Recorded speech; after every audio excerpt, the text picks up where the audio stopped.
have to say something? Yes.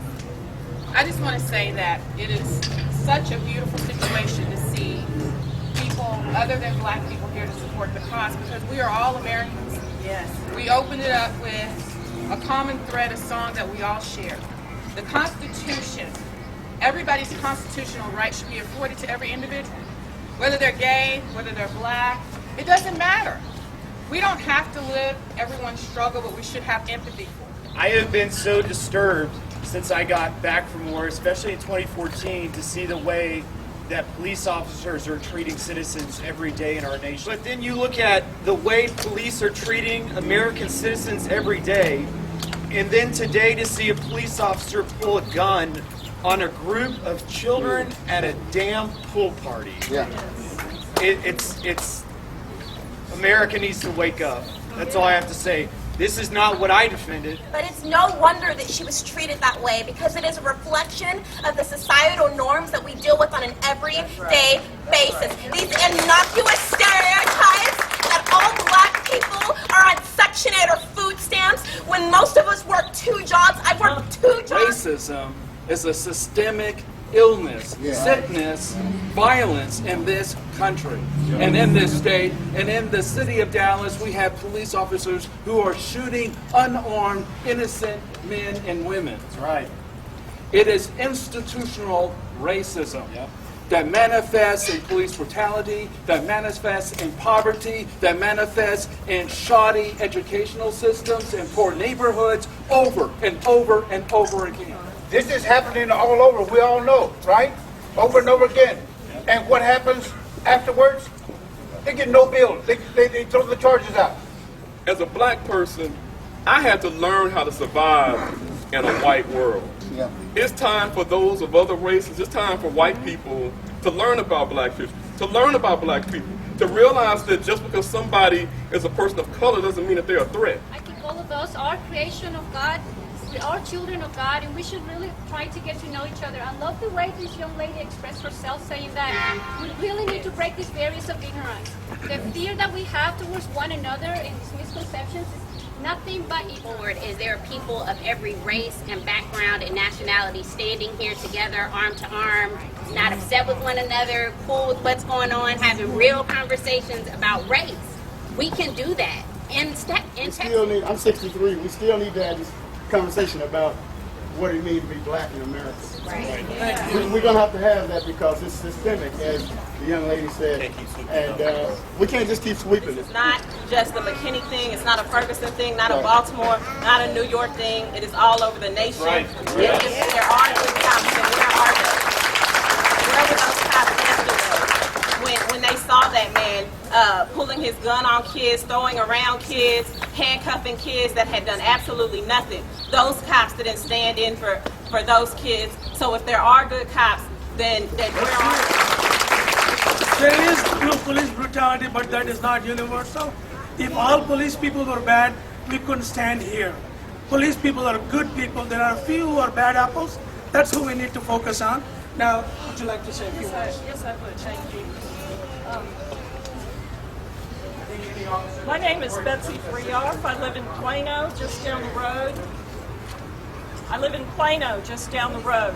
I am mad and I am sad.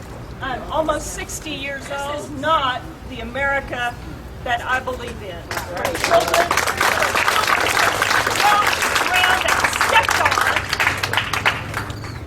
on by very large armed men. This is not the way it should be. I'm sorry. I am really tired of all this police brutality. What we need in this country is a truth and reconciliation campaign. If this is the United States, then the people have power. They have power to hold their government officials accountable for what they do. And we need to exercise our power as the people to hold our officials accountable. I am so excited about everyone that is here today that is expressing their need for accountability. But I'm also challenging everybody who would watch any video that is being shown here to exercise their right as the people to hold their government in check. As a 50-year-old black woman, I feel after seeing the video that I pictured myself in that position because it felt like after all that happened, I feel like I can't walk with my friends around without that exact same thing happening to me. Firstly, I'd like to say there's a lot of talk of not all cops are bad. You know, this wasn't always right our America, quote unquote. I find that statement really, really, really unsettling for the simple fact you'll use it to pacify groups like this, and instead of telling the cops not every brown or black person is bad, right? You'll try to if this isn't the same America, why is the same thing that was happening 40 years ago happening? And my heart breaks because these are children who are experiencing this kind of treatment. At the end of the day, I don't care what color you are, these are babies. These are 8th and 9th graders who are being treated as if they've committed some crime and they were at a pool party. So it's beautiful to see all these people here and to have all this support. But just remember, at the end of the day, this was a child. These were children who were abused by cops. Just don't forget that. We are McKinney. We are a group of people that are gathered together. Do we have to deal with racism? Yes. Yes, we do. Do we have to deal with classism? Yes. Do we have to deal with unemployment? Yes. We have a lot we have to deal with. The last thing that we are going to deal with is outside voices telling us how to handle our business. Our issue is definitely all of those, but we must deal with what's really facing us, and it's a deeper issue.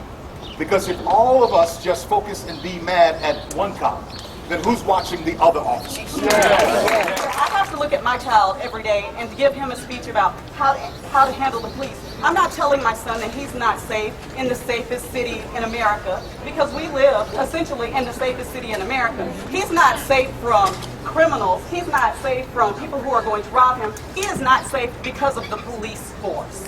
I am not going to whitewash that either. I'm not going to say that, Dan, you're not, and I tell the people who say, well, that's just one cop, or if those kids had just done X, Y, and Z, every person who says, if those kids had done just X, Y, and Z, they are part of the problem.